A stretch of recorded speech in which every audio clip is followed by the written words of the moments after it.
मैं कल्पना आप सभी का वेलकम करती हूँ।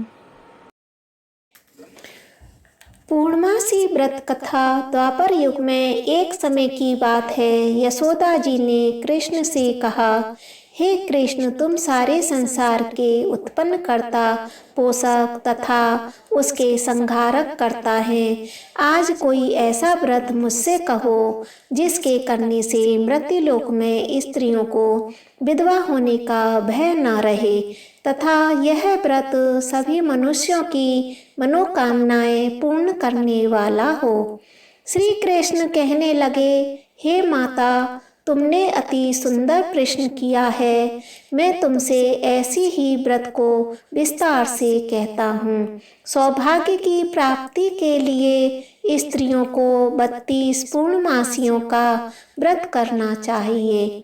इस व्रत के करने से स्त्रियों को सौभाग्य संपत्ति प्राप्त होती है। यह व्रत अचल सौभाग्य देने वाला एवं भगवान शिव के प्रति मनुष्य मात्र की भक्ति को बढ़ाने वाला है। यशोदा जी कहने लगी, हे कृष्ण, सर्वप्रथम इस व्रत को मृत्युलोक में किसने किया था, जिसके विषय में विस्तार से मुझसे कहो। श्री कृष्ण जी कहने लगे कि इस भूमंडल पर एक अत्यंत प्रसिद्ध राजा चंद्रहास से पालित अनेक प्रकार के रत्नों से परिपूर्ण कातिका नाम की एक नगरी थी। वहाँ पर धनेश्वर नाम का एक ब्राह्मण था और उसकी स्त्री अति सुशीला रूपवती थी। दोनों ही उस नगरी में बड़े प्रेम के साथ रहते थे। घर में धन धान्य आदि की कमी नहीं थी। उनको एक बड़ा दुख था कि उनके कोई संतान नहीं थी। इस दुख से वह अत्यंत दुखी रहते थे। एक समय एक बड़ा प्रतापी योगी उस नगरी में आया।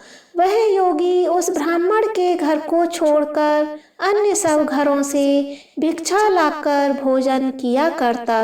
रूपवती से वह भिक्षा नहीं लिया करता।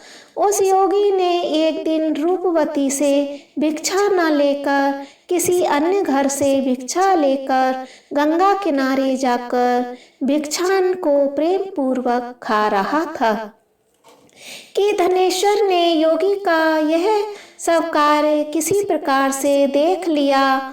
अपनी भिक्षा के अनादर से दुखी होकर धनेश्वर योगी से बोला, महात्मन, आप सब घरों से भिक्षा लेते हैं परंतु मेरे घर की भिक्षा कभी नहीं लेते हैं। इसका कारण क्या है? योगी ने कहा कि निसंतान के घर की भीख पतितों के अन्न के तुल्य होती है और जो पतितों का अन्न खाता है वह भी पतित हो जाता है। चूंकि तुम निसंतान हो अतः पतित हो जाने के भय से मैं तुम्हारे घर की भिक्षा नहीं लेता हूँ। धनेश्वर यह बात सुनकर अपने मन में बहुत दुखी हुआ और हाथ जोड़कर योगी के पैरों पर गिर पड़ा और अंतर्भाव से कहने लगा, हे महाराज, यदि आप ऐसा करते हैं कि आप मुझको पुत्र प्राप्ति का उपाय बताएं। आप सर्वज्ञ हैं, मुझ पर अवश्य ही कृपा कीजिए। धन की मेरे घर में कोई कमी नहीं है परंतु मैं पुत्र न होने के कारण अत्यंत दुखी हूँ। आप मेरे इस दुख का हरण करें और सामर्थ्यवान हैं। यह सुनकर योगी कहने लगे, हे ब्राह्मण, तुम चंडी की आराधना करो। घर आकर उसने अपनी पत्नी से सब वृतांत कहा और स्वयं तप के निमित्त वन में चला गया। वन में जाकर उसने चंडी की उपासना की और उपवास किया। चंडी ने 16वें दिन उसको स्वप्न में दर्शन दिया और कहा, हे धनेश्वर, आज तेरे पुत्र होगा और परंतु वह 16 वर्ष की आयु में ही मृत्यु को प्राप्त हो जाएगा। यदि तुम दोनों स्त्री पुरुष 32 पूर्णमासियों का व्रत विधि पूर्वक करोगे तो वह दीर्घायु होगा। जितनी तुम्हारी सामर्थ्य हो आटे के दिए बनाकर शिव जी का पूजन करना, परंतु पूर्णमासी को 32 जो हो जाने चाहिए। प्रातः काल होने पर इस स्थान के समीप ही तुम्हें एक आम का वृक्ष दिखाई देगा। उस पर तुम चढ़कर एक फल तोड़कर शीघ्र अपने घर ले जाना। अपनी स्त्री से सब वृतांत कहना। ऋतु स्नान के पश्चात वह स्वच्छ होकर श्री शंकर जी का ध्यान करके उस फल को खा लेगी। तब शंकर भगवान की कृपा से उसको गर्भ हो जाएगा। जब वह ब्राह्मण प्रातःकाल उठा तो उसने उस स्थान के पास ही एक आम का वृक्ष देखा, जिस पर एक अत्यंत सुंदर आम का फल लगा हुआ था। उस ब्राह्मण ने उस आम के वृक्ष पर चढ़कर उस फल को तोड़ने का प्रयत्न किया, परंतु वृक्ष पर कई बार प्रयत्न करने पर भी वह न चढ़ पाया। तब तो उस ब्राह्मण को बहुत चिंता हो गई और विघ्न विनाशक श्री गणेश जी की वंदना करने लगा। हे दयानिधे, अपने भक्तों के विघ्नों को नाश करके उनके मंगल कार्य को करने वाले, दुष्टों का नाश करने वाले, रिद्धि सिद्धि के देने वाले, आप मुझ पर कृपा करके इतना बल दें कि मैं अपने मनोरथ को पूर्ण कर सकूं।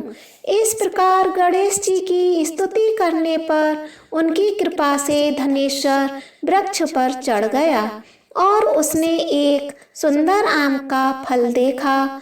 उसने विचार किया कि जो वरदान से फल मिला था वह यह है और कोई फल दिखाई नहीं देता।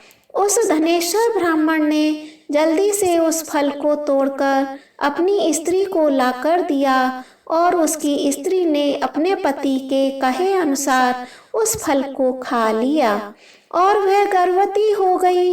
देवी जी की असीम कृपा से उसको एक अत्यंत सुंदर पुत्र उत्पन्न हुआ, जिसका नाम उन्होंने देवी दास रखा। माता पिता के हर्ष और शोक के साथ वह बालक शुक्ल पक्ष के चंद्रमा की भांति अपने पिता के घर में बड़ा होने लगा। भवानी की कृपा से वह बालक बहुत ही सुंदर, सुशील और विद्या पढ़ने में बहुत ही निपुण हो गया। दुर्गा जी की आज्ञा अनुसार उसकी माता ने 32 पूर्णमासी का व्रत रखना प्रारंभ कर दिया, जिससे उसका पुत्र बड़ी आयु वाला हो जाए। 16वां वर्ष लगते ही देवी दास के माता पिता को बड़ी चिंता हो गई कि उन्हें उनके पुत्र की इस वर्ष मृत्यु न हो जाए। इसलिए उन्होंने अपने मन में विचार किया, यदि यह दुर्घटना उनके सामने हो गई तो वे कैसे सहन कर सकेंगे।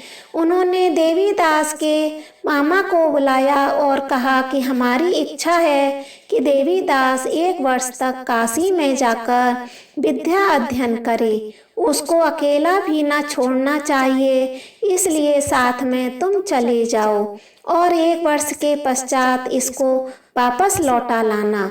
सब प्रबंध करके उसके माता पिता ने काशी जाने के लिए देवी दास को एक घोड़े पर बैठाकर उसके मामा को उसके साथ कर दिया, किंतु यह बात उसके मामा या किसी और से नहीं कही। धनेश्वर ने सपत्नी अपने पुत्र की मंगल कामना तथा दीर्घायु के लिए भगवती दुर्गा की आराधना और पूर्णमासियों का व्रत करना प्रारंभ कर दिया।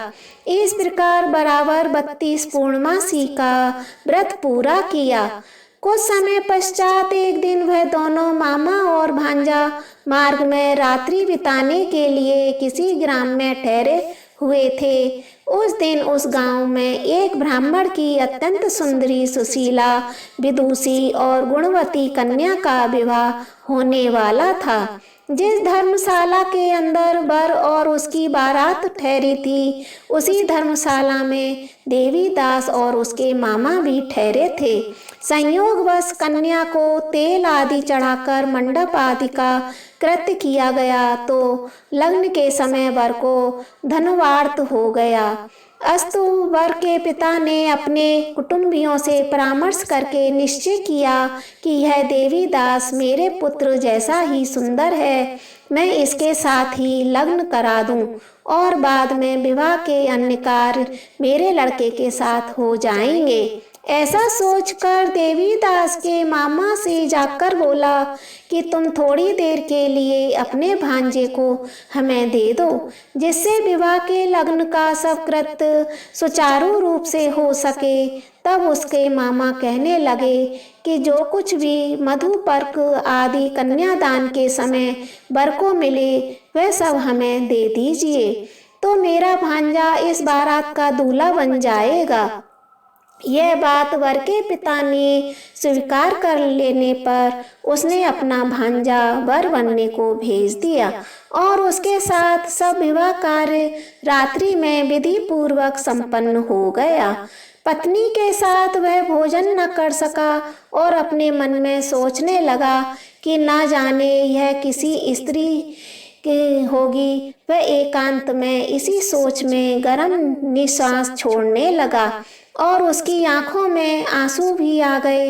वह वधू से पूछने लगा कि क्या बात है, आप इतनी उदासीन क्यों दिख रहे हैं। और वह सब बातें जो वर के पिता उसके मामा से हुई थीं उसको बतला दी। तब कन्या कहने लगी कि यह ब्रह्म विवाह के विपरीत कैसे हो सकता है। देव ब्राह्मण और अग्नि के सामने मैंने आपको ही अपना पति बनाया है, इसलिए आप भी मेरे पति हैं, मैं आपकी ही पत्नी हूँ, किसी अन्य आदि की नहीं। तब देवीदास ने कहा कि ऐसा मत करिए, क्योंकि मेरी आयु बहुत थोड़ी है, मेरे पश्चात आपकी क्या गति होगी, इन बातों को अच्छी तरह विचार कर लो।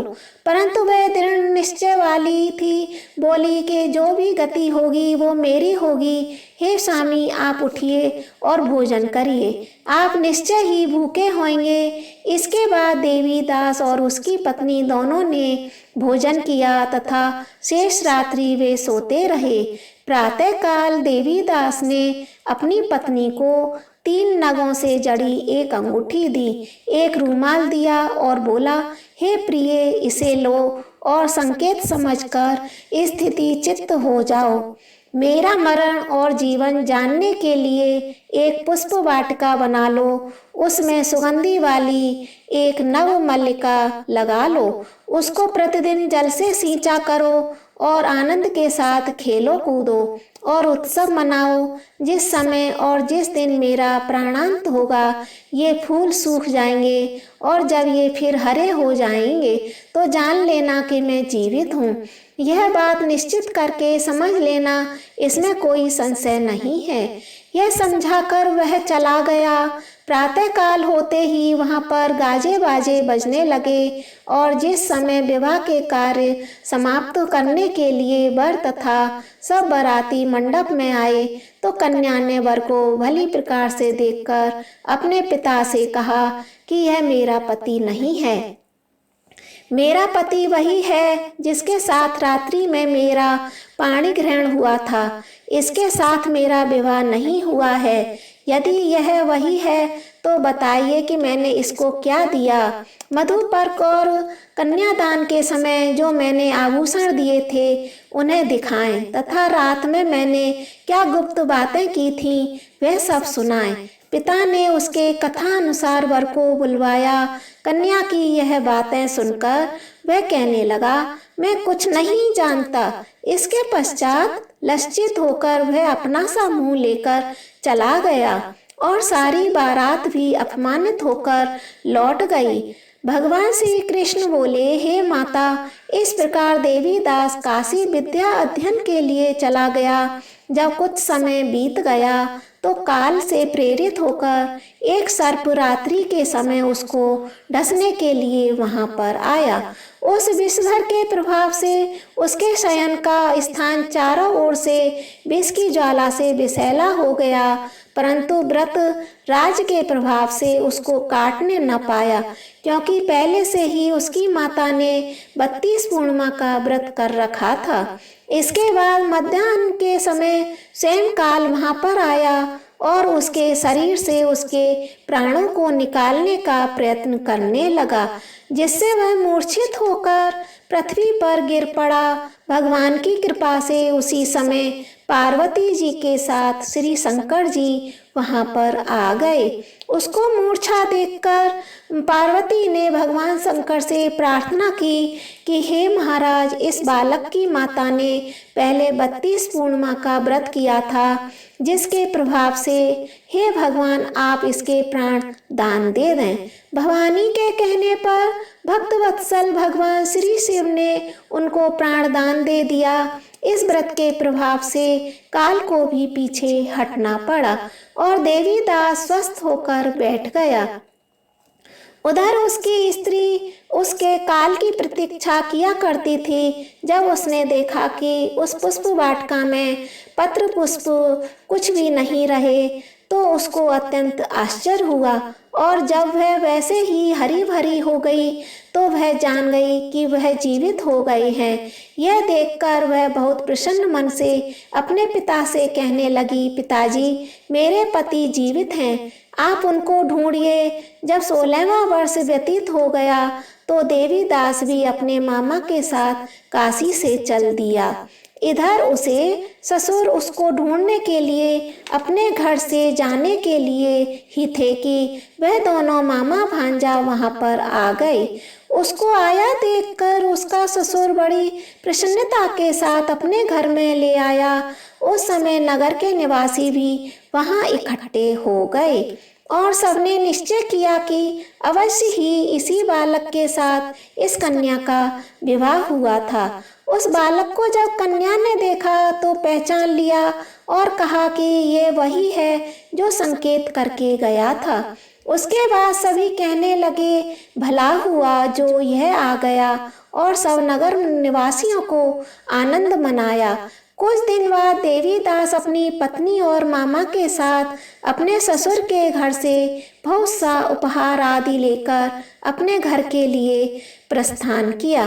जब वह अपने गांव के निकट आया तो कई लोगों ने उसको देखकर उसके माता पिता को पहले ही जाकर खबर दे दी कि तुम्हारा पुत्र देवी दास अपने पत्नी और मामा के साथ आ रहा है। ऐसा समाचार सुनकर पहले तो उन्हें विश्वास ही नहीं हुआ, परंतु जब और लोगों ने भी आकर उनकी इस बात का समर्थन किया तो उनको बड़ा आश्चर्य हुआ। लेकिन थोड़ी देर में देवी दास ने आकर अपने माता पिता के चरणों में अपना सिर रखकर प्रणाम किया और अपनी पत्नी से अपने सास ससुर के चरणों को स्पर्श करवाया। तो माता पिता ने अपने पुत्र और पुत्र वधू को अपने हृदय से लगा लिया और दोनों की आंखों में प्रेमाश्रु बह चले। अपने पुत्र और पुत्रवधू के आने की खुशी में धनेश्वर ने बड़ा भारी उत्सव किया और ब्राह्मणों को भी बहुत सी दान दक्षिणा देकर प्रसन्न किया। श्री कृष्ण जी कहते हैं कि इस प्रकार धनेश्वर 32 पूर्णिमाओं के व्रत के प्रभाव से पुत्रवान हो गया। जो भी स्त्री इस व्रत को करती है वे जन्म जन्मांतर के वैधव्य का दुख नहीं भोगती और सदैव सौभाग्यवती रहती है। यह मेरा वचन है, इसमें कोई संदेह नहीं है। यह व्रत पुत्र पौत्रों को देने वाला तथा संपूर्ण मनोकामनाओं को पूर्ण करने वाला है। 32 पूर्णिमाओं के व्रत करने से व्रती की सभी इच्छाएं भगवान शिव की कृपा से पूर्ण हो जाती हैं।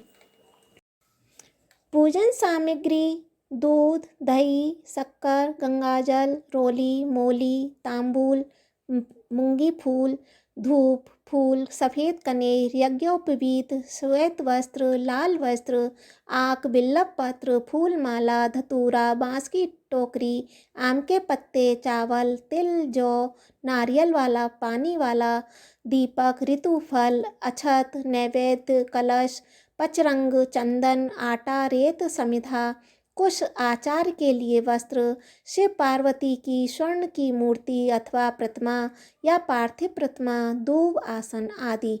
पूजन विधि इस प्रकार है। पूजन करने वाला व्यक्ति प्रातःकाल स्नान आदि से निवृत्त होकर किसी पवित्र स्थान पर आटे से चौक पूर कर केले का मंडप बनाकर शिव पार्वती की प्रतिमा बनाकर स्थापित करे। उसके बाद नवीन वस्त्र धारण कर आसन पर पूर्वाभिमुख बैठकर देश काल आदि का उच्चारण साथ हाथ में जल लेकर संकल्प करे। उसके बाद गणेश जी का आवाहन और पूजन करे। उसके बाद वरुण आदि देवों का आवाहन करके कलश पूजन करे।